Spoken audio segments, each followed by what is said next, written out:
بسم اللہ الرحمن الرحیم۔ السلام علیکم طلباء و طالبات، امید ہے کہ آپ سب خیریت سے ہوں گے۔ آج ہم باب دوم سٹارٹ کرنے جا رہے ہیں 9th کلاس کی اسلامیات کا، جو ایمانیات و عبادات ہے، جیسے آپ یہاں اوپر دیکھ سکتے ہیں۔ تو اس کے کچھ میں آپ کو انڈیکس دکھا دیتا ہوں۔ پہلا جو ایمانیات میں ہم پڑھیں گے عقیدہ توحید ہے، جو آج ہم پڑھیں گے، اس میں شرک بھی آ جائے گا، وہ آج ہم سٹڈی کریں گے انشاءاللہ تعالی۔ اور نیکسٹ جو ہوگا عقیدہ رسالت ہے، اور ملائکہ پر ایمان لے کے آنا، یہ عقیدہ ہی ہوتا ہے، اور آسمانی کتب ہیں، اور پھر آخرت پر ایمان، یہ ایمانیات ہیں۔ ایمانیات کہتے ہیں ہماری ایمان لانے سے پہلے کی چیزیں، شرطیں ایمان کی، تو یہ 5 ہیں، ٹھیک ہے۔ آگے پھر ہم عبادات پڑھیں گے، 2 عبادات کے بارے میں ہم پڑھیں گے، ایک نماز اور پھر روزہ۔ تو آج ہم اس ویڈیو لیکچر میں انشاءاللہ ایمانیات میں سے عقیدہ توحید اور شرک والا یہ چیپٹر کمپلیٹ ریڈنگ کریں گے۔ کسی بھی سبق کو سمجھنے کے لیے، کسی بھی چیز کو سمجھنے کے لیے اس کی ریڈنگ بہت ضروری ہوتی ہے، تاکہ آپ کو پتہ چل جائے، کیونکہ یہ علم جو ہے، علم کا حاصل کرنا ہر مسلمان مرد عورت پر فرض ہے، ہر مسلمان پر فرض ہے۔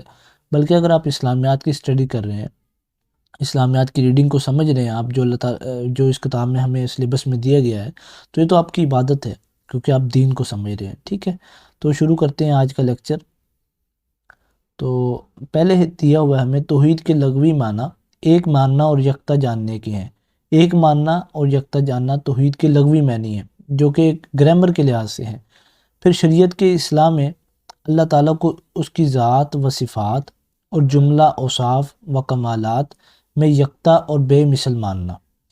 شریعت کی اصلاح میں مطلب اسلامی قانون کے مطابق اللہ تعالیٰ کو اس کی ذات میں، مطلب اللہ تعالیٰ اکیلا ہے ذات میں، اور صفات میں، جو اللہ تعالیٰ کی صفات ہیں وہ سب اللہ تعالیٰ کے اندر موجود ہیں، جیسے ہم نے پہلے لاسٹ لیکچر میں شاید پڑھی تھی، 20 صفات پڑھی تھیں القابضو تک، ٹھیک ہے۔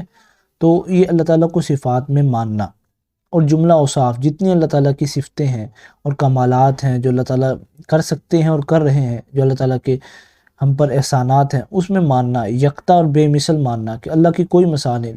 وہ ہے نا، آگے ہم پڑھیں گے لیس کمثلہ شیء، آیت ہے کہ اللہ کا کوئی مثل نہیں، یہ ماننا اور اس کے تقاضوں کے مطابق عمل کرنا، جو اللہ تعالیٰ نے ہم پہ حکم عائد کیے ہیں ہم اس کے مطابق عمل کریں، تو وہ توحید کہلاتا ہے۔ تو یہ توحید کی ڈیفینیشن ہے یہاں، کہ توحید کیا چیز ہوتی ہے، ٹھیک ہے۔ پہلے آپ نے توحید کے لغوی معنی دیکھنے ہیں، کہ ایک ماننا اور یکتا جاننا، اور پھر شریعت کی اصلاح میں آگے لکھا ہوا ہے، ٹھیک ہے۔ آگے تمام کائنات اللہ تعالیٰ کی مخلوق ہے، جتنی بھی اللہ تعالیٰ نے کائنات پیدا کی ہے، اللہ تعالیٰ ہمارے خالق ہیں، ہم اس کی مخلوق ہیں سارے، ٹھیک ہے، اور اسی کے حکم کے مطابق چل رہی ہے۔ جیسے اللہ تعالیٰ خالق ہیں، اللہ تعالیٰ نے پیدا کیا سب کو، تو اللہ مالک بھی ہیں، اللہ کے حکم کے مطابق سب کچھ چل رہا ہے، اللہ تعالیٰ کی بادشاہت ہے، ٹھیک ہے۔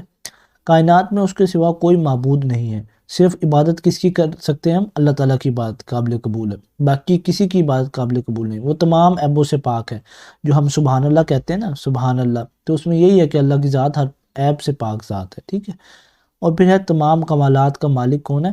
اللہ ہے، کسی کے پاس کوئی کمال نہیں، جسے اللہ دیں گے وہی کمال ہوگا اس کا، لیکن سب کا مالک کون ہے؟ اللہ تعالیٰ ہے، وہ اکیلا ہی عبادت کے لائق ہے، صرف ہم اسی کی عبادت کریں گے، ٹھیک ہے۔ وہ اپنی ذات و صفات اور افعال میں وحدہ لا شریک لہ ہے، کہ نہ وہ اکیلا ہے، اور لا شریک لہ، اس کا کوئی شریک نہیں ہے۔ اللہ تعالیٰ نے سارا نظام یہ جو کائنات کا بنایا ہے، یہ اکیلے نے بنایا ہے، اللہ تعالیٰ نے کسی سے مشورہ کیا، نہ اللہ تعالیٰ کا کوئی ساتھی ہے یا کوئی شریک ہے۔ آگے ہم پڑھیں گے اسلامی عقائد میں سب سے پہلا عقیدہ توحید کا ہے، کیونکہ ہم عقیدے کے بارے میں پڑھ رہے ہیں نا، یہاں ایمانیات میں عقیدے کے بارے میں پڑھ رہے ہیں، یہ 5 عقیدے ہمیں ڈسکس کریں گے انشاءاللہ۔ تو پہلا عقیدہ کون سا ہے؟ توحید کا عقیدہ ہے۔ حضرت آدم علیہ السلام سے لے کر نبی کریم صلی اللہ علیہ وسلم تک اس دنیا میں جتنے بھی نبی آئے، انہوں نے اللہ کے واحد و یکتا ہونے کی تبلیغ کی۔ انہوں نے صرف یہی آ کے لوگوں کو کہا کہ یا ایھا الناس قولوا لا الہ الا اللہ وتفلحون، کہ تم اس بات کا اقرار کر لو کہ لا الہ الا اللہ، اللہ کے سوا کوئی بات کے لائق نہیں، اللہ ایک ہے، اللہ وحدہ لا شریک ہے۔ سارے نبیوں نے، 1.25 لاکھ نبی جو آئے، انہوں نے یہی تبلیغ کی کہ اللہ پر ایمان لے آؤ۔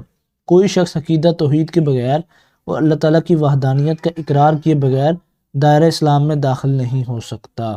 کوئی شخص بھی ہے، جب تک وہ اللہ تعالیٰ کی توحید کا اقرار نہیں کرے گا کہ اللہ ایک ہے، اللہ یکتا ہے، اللہ کا کوئی مثل نہیں، اللہ کا کوئی شریک نہیں، تو وہ دائرہ اسلام میں داخل نہیں ہوگا۔ تو یہ شرطیں دائرہ اسلام میں داخل ہونے کی بتائی گئی ہیں، کہ اللہ تعالیٰ کو واحد جان۔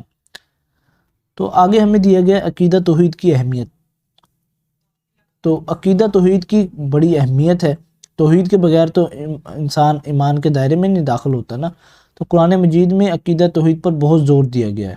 قرآن مجید کا یہ ایک سورت کا نام ہے سورۃ الاخلاص، اور التوحید ہے. اس کو توحید بھی کہتے ہیں اور سورۃ الاخلاص بھی کہتے ہیں، جس میں صرف اللہ تعالیٰ کی وحدانیت ہے اور کوئی بات نہیں کہے گی، کوئی واقعہ نہیں ہے، کوئی کچھ نہیں ہے، صرف اللہ تعالیٰ کی وحدانیت ہے. اس کی 4 آیات ہیں. پہلے ہے بسم اللہ الرحمن الرحیم، قل هو اللہ احد. اے نبی صلی اللہ علیہ وسلم آپ فرما دیجئے وہ اللہ ایک ہی ہے. اللہ الصمد، اللہ بے نیاز ہے. لم یلد ولم یولد، نہ وہ کسی کا باپ ہے اور نہ وہ کسی کا بیٹا ہے اور نہ کوئی اس کے برابر ہے. ولم یکن لہ کفوا احد، اللہ تعالیٰ کی برابری کوئی نہیں کر سکتا.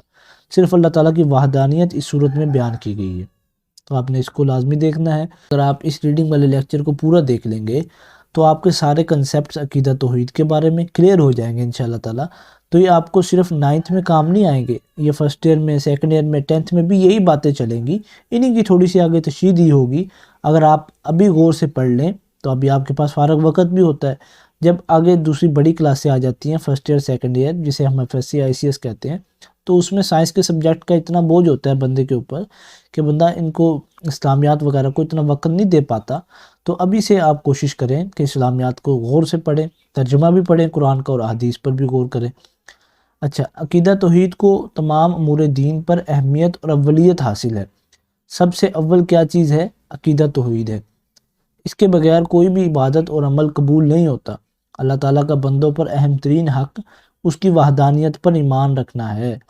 اللہ کا جو سب سے بڑا حق ہے نا ہم پر، انسانوں پر، وہ اللہ تعالیٰ کی ہمیں وحدانیت پر ایمان رکھنا ہے. جو شخص بھی عقیدہ توحید کو اختیار کر لیتا ہے، اللہ اسے جہنم کی آگ سے نجات عطا فرما دیتے ہیں. مطلب وہ جہنم میں نہیں جائے گا.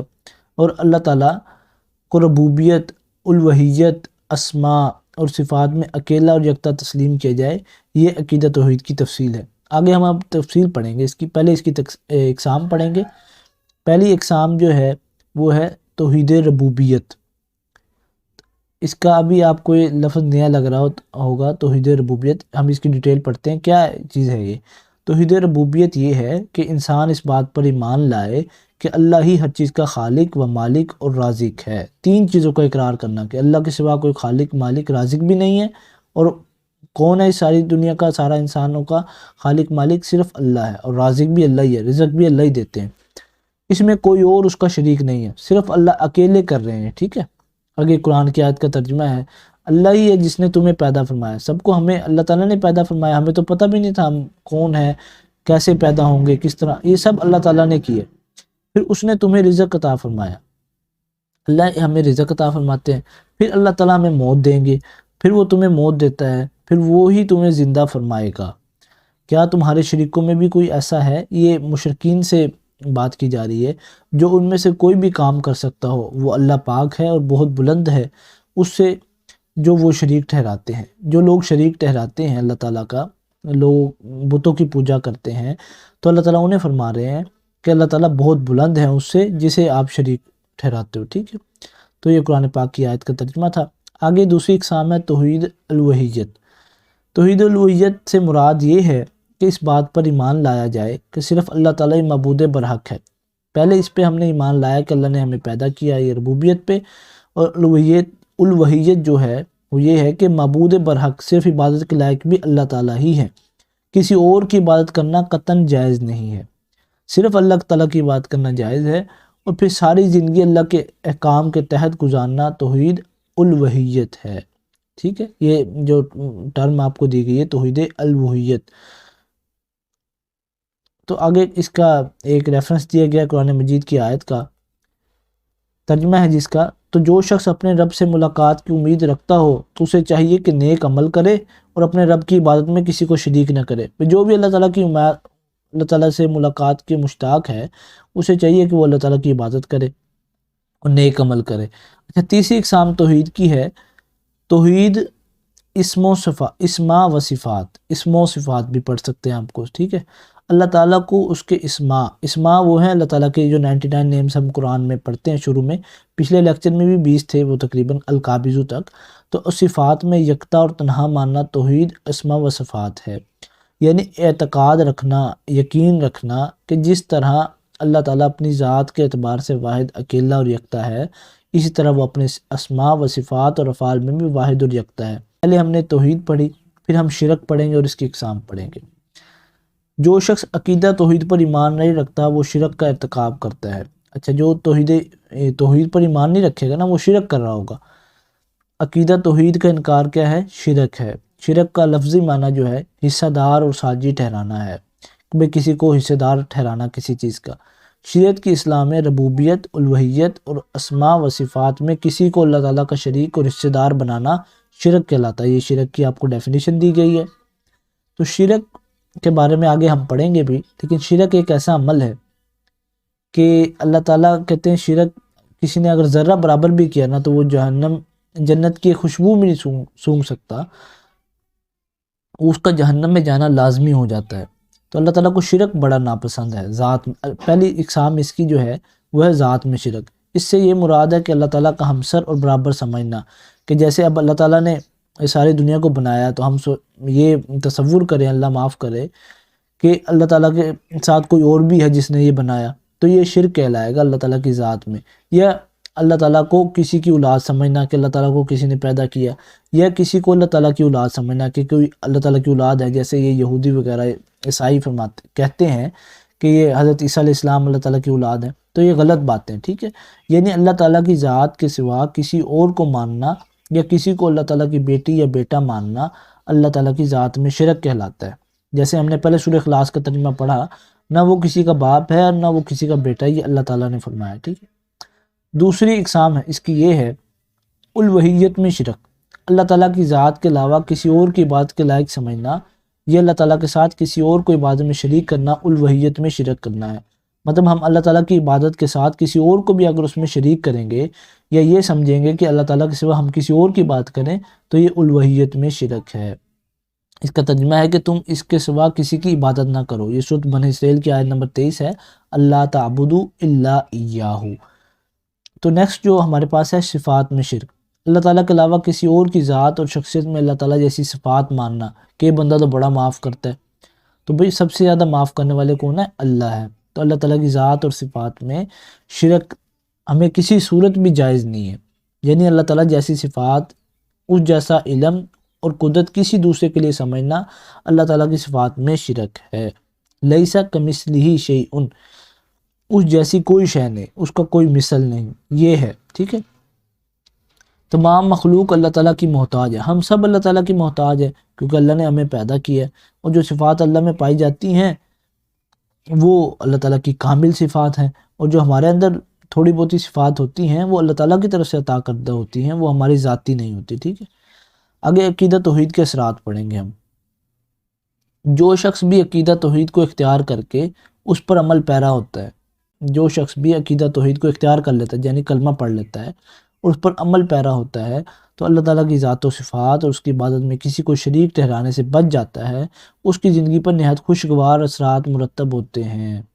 جو بھی دیکھ لیں آپ اپنی زندگی میں دیکھ سکتے ہیں کہ جو بھی نیک آدمی ہیں، جو اللہ تعالیٰ کو مانتے ہیں، مسلمان ہیں، نیک آدمی ہیں، ان کی زندگی کتنی خوشگوار ہوتی ہے، سکون دہ ہوتی ہے۔ اور جو یہ غیر مسلم ہوتے ہیں، جو دین پہ نہیں چل رہے ہوتے، اللہ کے حکموں پہ نہیں چل رہے ہوتے، تو وہ رات کو نیند کی گولیاں کھا کے سوتے ہیں، ان کو نیند سکون نہیں آتا، کیونکہ سکون اللہ کے ذکر میں ہے۔ الا بذکر اللہ وتطمئن القلوب۔ اچھا، عقیدہ توحید کو ماننے والا شخص غیرت مند اور بہادر ہوتا ہے، جیسے مسلمان بہادر ہوتے ہیں کہ نعرہ تکبیر اللہ اکبر لگا کر بے شک آگے لاکھوں کا مجمع ہو وہ اس میں فتح حاصل کر لیتے ہیں۔ جیسے غزوہ بدر کے موقع پر 313 تھے، وہ 1000 تھے، تو 313 کو اللہ تعالیٰ نے فتح دی، کیونکہ بہادر ہوتے ہیں مسلمان، کیونکہ اسے یقین ہوتا ہے کہ تمام قوتوں کا مالک اللہ تعالیٰ ہے، وہ صرف اسی کے سامنے جھکتا ہے اور صرف اسی سے ڈرتا ہے۔ مسلمان جو بھی ہوتا ہے، جو عقیدہ توحید پہ ایمان لے کر آئے گا، صرف اللہ سے ڈرے گا، اسی کے سامنے جھکے گا۔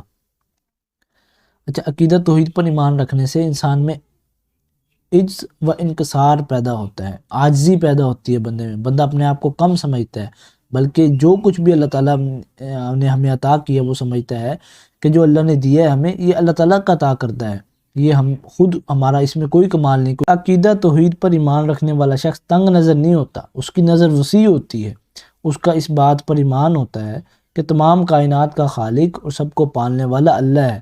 اگر میرا کسی کاروبار میں نقصان ہو بھی جاتا ہے تو وہ اس پہ پریشان نہیں ہوتا، وقت اللہ نے دیا تھا، اللہ تعالیٰ کی امانت تھی، اب اللہ نے لے لی، تو اللہ تعالیٰ ہی سب کو پالنے والا ہے۔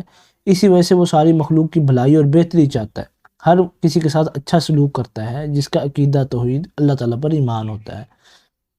نیکسٹ ہے عقیدہ توحید انسان میں صبر و قناعت پیدا کرتا ہے، صبر پیدا کرتا ہے۔ اگر کوئی پریشانی آتی ہے تو وہ اس پہ صبر کر لیتا ہے۔ وہ قرآن کی آیت کا ترجمہ ہے نا، ان اللہ مع الصابرین، بے شک اللہ صبر کرنے والوں کے ساتھ، اور قناعت اختیار کرتا ہے۔ بھئی کوئی امیر ہے یا غریب ہے، وہ اس پہ قناعت اختیار کرتا ہے کہ جو کچھ ہے بس اوکے اللہ تعالیٰ کی طرف سے، اور بلند ہمتی ہوتی ہے کہ وہ ہمت، اس کی ہمت مردہ مدد خدا، جیسے وہ ایک مثل مشہور ہے نا، تو اللہ تعالیٰ ان کی مدد فرماتے ہیں جو عقیدہ توحید پر ایمان رکھتے ہیں، اور توکل جیسی صفات پیدا کرتا ہے کہ اللہ تعالیٰ پر بھروسہ کرتے ہیں، وہ اس سے پریشان نہیں ہوتے کہ کل کیا ہوگا میرے ساتھ، وہ صرف اللہ تعالیٰ پر توکل کرتے ہیں، جس کی وجہ سے انسان مشکل سے مشکل کام اور بڑی سے بڑی تکلیف سے پریشان نہیں ہوتا، بلکہ اس پر صبر کرتا ہے، قناعت اختیار کرتا ہے اور اللہ پر بھروسہ کرتا ہے۔ عقیدہ توحید انسانوں کے درمیان مساوات اور برابری پیدا کرتا ہے۔ جیسے اب نماز ہے، یہ اس کی مثال ہے کہ نماز میں ایک بادشاہ بھی وہیں کھڑا ہوتا ہے اور ایک عام غریب آدمی بھی وہیں کھڑا ہوتا ہے، تو عقیدہ توحید انسانوں میں مساوات اور برابری پیدا کرتا ہے، اور ذات پات اور دیگر معاشرتی تقسیم سے انسان کو آزاد کر دیتا ہے۔ کہتے ہیں وہ قرآن کی آیت کا ترجمہ ہے، جیسے مفہوم ہے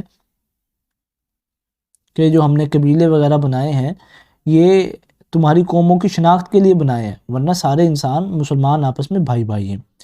عقیدہ توحید پر ایمان رکھنے والا انسان پر امید ہوتا ہے، اور وہ پرسکون اور اطمینان بخش زندگی گزارتا ہے، اس کی زندگی میں سکون ہوتا ہے، مطلب ایک پیاری زندگی اللہ تعالیٰ حیات طیبہ دیتے ہیں جو اللہ تعالیٰ پر ایمان لے کر آئیں گے اس دنیا میں، ٹھیک ہے، اس کی زندگی میں امن ہوگا، چین ہوگا، سکون ہوگا۔ تو بس یہ آج کا ہمارا ٹاپک تھا، یہ عقیدہ توحید کے ساتھ یہ آپ کا امپورٹنٹ لانگ کوسچن بھی بن سکتا ہے۔ تو امید کرتا ہوں کہ آپ کو یہ لیکچر ہمارا پسند آیا ہوگا۔ نیکسٹ ہم اس کی پارٹ 2 میں ہم اس کی مشق کریں گے، تو آپ سے امید کرتا ہوں اس کا ڈسکرپشن میں لنک دے دوں گا میں، تو اس کا لنک میں ڈسکرپشن میں دے دوں گا۔ السلام علیکم۔